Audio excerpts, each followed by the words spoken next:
Hello दोस्तों, welcome to back my channel Pandit engineers and contractors. दोस्तों, previous video में मैंने आप लोगों को बताया था कि स्टील की क्वांटिटी कैसे निकालने का, how to calculate your steel quantity and measurement कैसे निकालने का, स्टील का डाया भी बताया था आप लोगों को।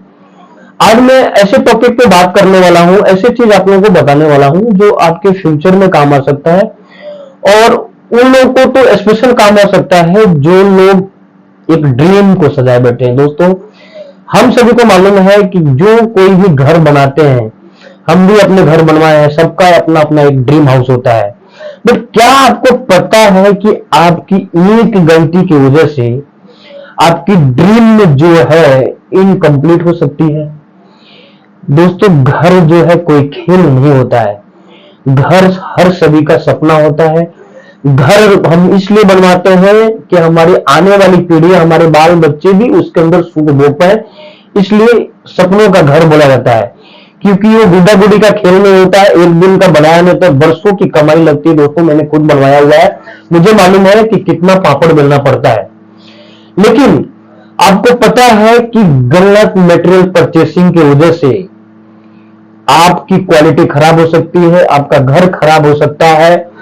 तो आप अगर कोई भी रॉ मटेरियल परचेस करने जा रहे हैं आपके कंस्ट्रक्शन प्रोजेक्ट के लिए, आपके घर के लिए, आपके बिल्डिंग के लिए, तो सबसे पहले आपको क्या चीज पे ध्यान देना चाहिए, मैं आपको एक एक चीज बताऊंगा। दोस्तों, आपके घर में सबसे मेन कॉस्टली जो इंपॉर्टेंट मटेरियल लगने वाला है वो होता है steel, concrete, cement, bricks, sand. तो सबसे पहले आज हम डिबेट करने वाले हैं स्टील के ऊपर। आपको मैंने बता दिया था कि स्टील की क्वांटिटी कैसे निकालने का, मेजरमेंट कैसे निकालने का, उसका वेट कैसे निकालने का। आपको हम सिंपल एक ट्रिक बताएंगे। जब आप दुकानदार के पास जाते हैं तो स्टील खरीदने से पहले आपको क्या क्या टेस्ट करना है, कैसे आप पहचान पाएंगे कि जो आप स्टील खरीद रहे हैं वो सही है या गलत है, उसकी क्वालिटी कैसी है, उसकी ग्रेड ऑफ स्टील क्या है। ग्रेड ऑफ स्टील भी आपको बता दिया था मैंने कि ग्रेड ऑफ स्टील क्या होती है। मेरे प्रीवियस वीडियो में आप जाके देख भी सकते हैं, उसमें मैंने पूरा डिटेलिंग करके बताया आपको। तो दोस्तों, सबसे सिंपल उपाय है, जब आप किसी दुकानदार के पास जाए स्टील खरीदने के लिए तो दुकानदार से बोले कि स्टील कहां रखा हुआ, और वहां पे जाने के बाद आप टेस्ट करें। क्या टेस्ट करना है आपको स्टील में, मैं आपको बता देता हूं। स्टील के टेस्ट क्या होते हैं। टेस्टिंग ऑफ स्टील, पहला तो होता है फिजिकल टेस्ट।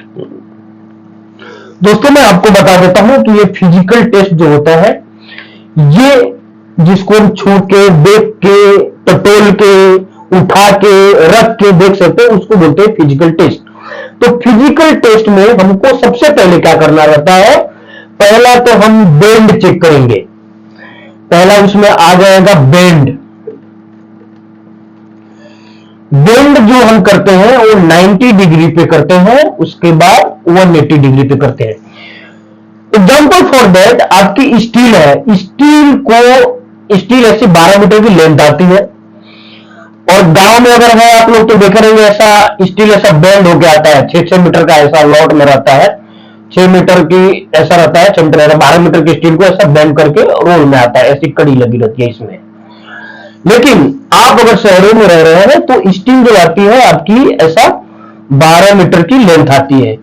तो सिंपल से आप जब दुकान में जाए तो आपको 2-3 मीटर का टुकड़ा दिखे तो सबसे पहले तो स्टील को बेंड करें। आप इस तरह से बेंड करोगे तो ये 90 डिग्री पे बेंड होगा। स्टील आपका स्ट्रेट में 90 डिग्री पे नहीं होता है, यहां से थोड़ा सा ऐसा हो जाता है, क्योंकि स्टील है वो पूरा ऐसा बेंड होता नहीं है। तो ये यहां से ऐसा बेंड होगा स्टील आपकी।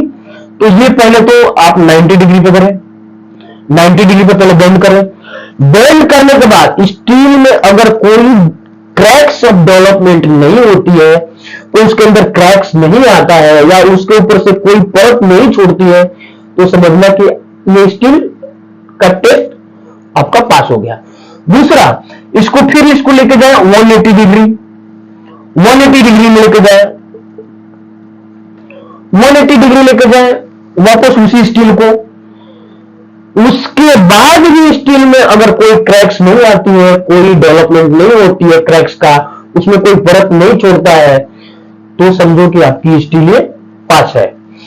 उसके बाद होता है दूसरा, आपको बता देता हूं, ये आपको बताया बेंड जो 90 डिग्री पे होता है एंड 180 डिग्री पे होता है। खास करके जो लोग सिविल इंजीनियरिंग है, जो लोग डिप्लोमा डिग्री एमटेक बीटेक की पढ़ाई कर रहे हैं या कर चुके हैं, उनके लिए स्पेशल खास है आज का एपिसोड। कृपया ध्यान दीजिए, काफी टेक्निकल नॉलेज है ये, उन लोगों के लिए ही स्पेशल है जो लोग इच्छुक है। आपको और भी चीज आपको बताऊंगा कि ये भी चीज इसके अंदर हो सकती है क्या, आप इमेजिन नहीं कर पाओगे। तो ये हो गया बेंड। दूसरा होता है रीबेंड। रीबेंड करते हैं हम, दूसरा आपको बता देता हूं मैं, रीबेंड। दोस्तों जब कोई भी स्टील को आप पहले बेंड कर दिए 90 डिग्री पे, फिर आप कर दिए 180 डिग्री पे, अब उसको कैसे, आप देखो कोई भी मटेरियल को, अगर ये मटेरियल है मेरा, मटेरियल को मेरे को चेक करना है तो पहले मैं ऐसा बेंड किया, फिर वापस उसको 180 डिग्री पे बेंड किया, फिर उसको रीबेंड करूंगा, वापस नहीं ये करूंगा, रीबेंड करूंगा, दूसरे साइड से रीबेंड करूंगा। उसको जो डिग्री पे जो स्टैंडर्ड एज पर आईएस, मैं आपको बता देता हूं कि इंडियन स्टैंडर्ड कोड में ये सारे टेस्ट आपको मिलेंगी। मैं आपको प्रैक्टिकल भी बता देता हूं जो साइड पे होती है, मैं कर रहा हूं क्योंकि मैं खुद सिविल इंजीनियर हूं, मुझे मालूम है, मैं बहुत ही प्रैक्टिकल आदमी हूं और मुझे पता है ग्राउंड लेवल पे क्या काम होता है।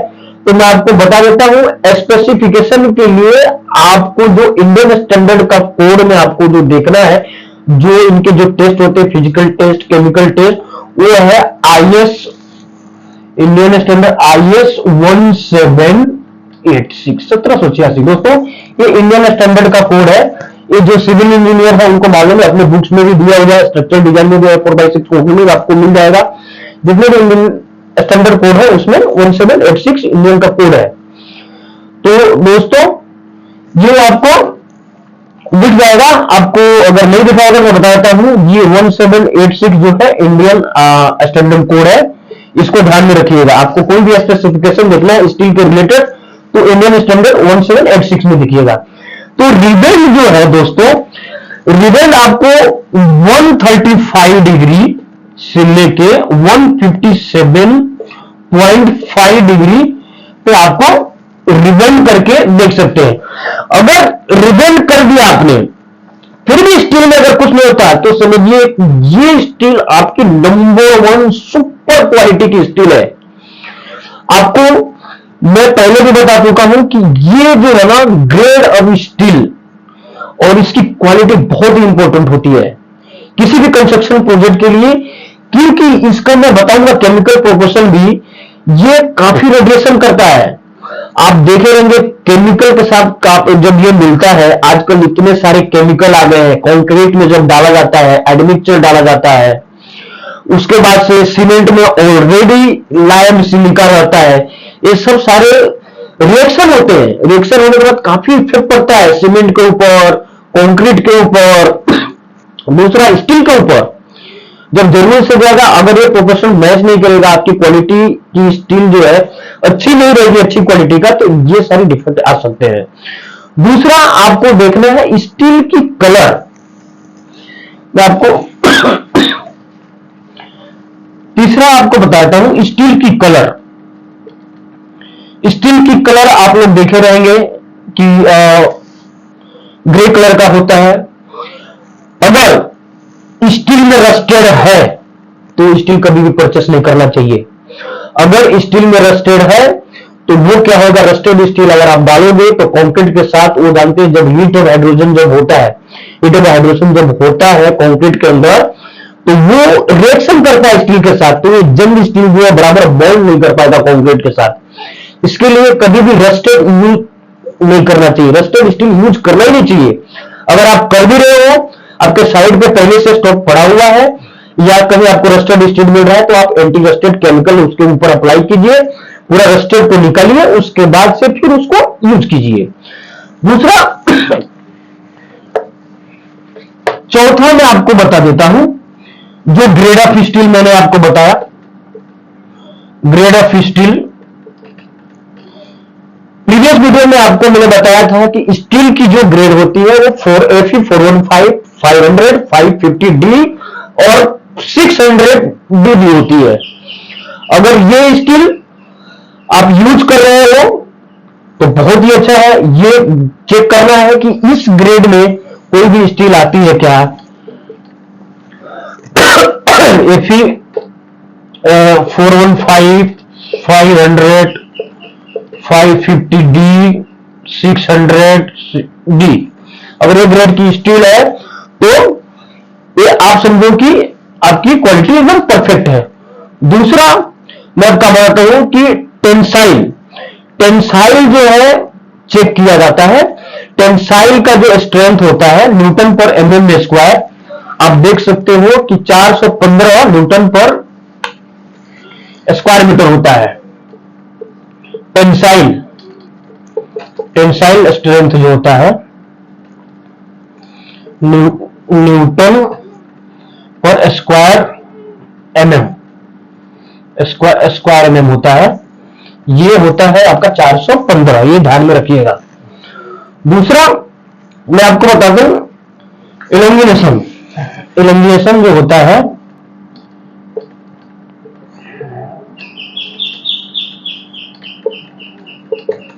ये 12% से 14% तक होना चाहिए एलोंगिनेशन। ये हो गए आपके फिजिकल टेस्ट। अब मैं आपको बताने जा रहा हूं केमिकल टेस्ट। केमिकल टेस्ट में आप देखेंगे पहला होता है कार्बन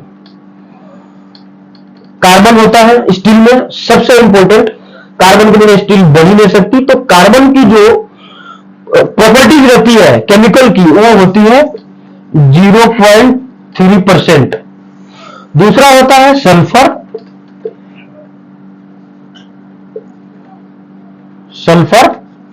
सल्फर की जो प्रॉपर्टीज होती है वो 0.06% होती है। तीसरा होता है, दोस्तों ध्यान से रखिएगा, बहुत इंपॉर्टेंट पॉइंट है ये। दूसरा होता है फास्फोरस।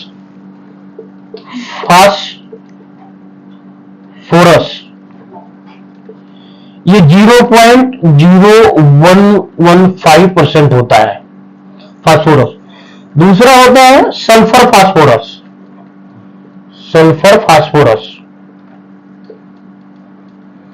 फास्फोरस ये होता है 0.0112%।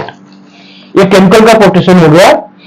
और ध्यान में रखिएगा दोस्तों, ये बहुत ही इंपॉर्टेंट पॉइंट है। ये केमिकल पॉइंट है, बहुत ही इंपॉर्टेंट पॉइंट है ना। तो सॉरी, ये फास्फोरस का जो होता है ये 0.06 होता है, 0.6% होता है। तो ये हो गए स्टील का। तो दोस्तों कभी भी आप एक चीज को ध्यान रखिएगा, ये बहुत ही इंपॉर्टेंट पॉइंट है ना। आज का वीडियो में यहीं पे मैं विराम देता हूं। जय हिंद, जय भारत। नेक्स्ट वीडियो के लिए आप देखते रहिए, हमारे चैनल को सब्सक्राइब कीजिए, फॉलो कीजिए, बेल आइकन बटन दबाइए ताकि अगला वीडियो में जब डालूं तो आपको नोटिफिकेशन मिलते रहे। और कृपया करके आप चैनल को नए हैं तो सब्सक्राइब जरूर कीजिएगा। मैं अगले एपिसोड में, अगले वीडियो में मैं सारे टेक्निकल डाटा आपको देने वाला हूं, जो कंक्रीट से रिलेटेड, स्टील से रिलेटेड, शटरिंग से रिलेटेड, क्यूब का जो होता है, रॉ मटेरियल में क्या टेस्टिंग होते हैं, पेंट के क्या टेस्टिंग होते हैं, जिप्सम के क्या टेस्टिंग होते हैं, पेंटिंग के क्या टेस्टिंग, कैसे जांच करें कि आप जो घर बनवा रहे हो वो सही बनवा रहे हो या मटेरियल का, सारे चीज मैं आपको बताऊंगा दोस्तों। तो अभी तक के लिए